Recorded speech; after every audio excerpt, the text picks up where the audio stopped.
స్వగృహే పూజ్యతే మూర్ఖః, స్వగ్రామే పూజ్యతే ప్రభు, స్వదేశే పూజ్యతే రాజా, విద్వాన్ సర్వత్రా పూజ్యతే. స్వగృహే అంటే స్వగృహంలో, పూజ్యతే అంటే పూజించబడేవాడు మూర్ఖుడు. మూర్ఖుడు తన ఇంట్లోనే పూజించబడతాడు. స్వగ్రామే పూజ్యతే ప్రభు, స్వగ్రామంలో. ప్రభు అంటే ఎవరైనా ఒక అధికారి తన స్వగ్రామంలో మాత్రమే పూజించబడతాడు.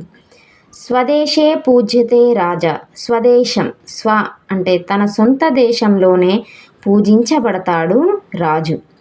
విద్వాన్ సర్వత్రా పూజ్యతే, విద్వాన్ అంటే విద్యావంతుడు, సర్వత్రా అంటే మొత్తం ఈ విశ్వం మొత్తంలో ఎక్కడైనా ఆయన పూజించబడతాడు. ఒకసారి భావం చూద్దాం. మూర్ఖుడు తన ఇంట్లోనే గౌరవించబడతాడు. అధికారి తన గ్రామంలోనే గౌరవించబడతాడు. రాజు తన రాజ్యంలోనే గౌరవించబడతాడు. కానీ విద్యావంతుడు అంతటా పూజింపబడతాడు.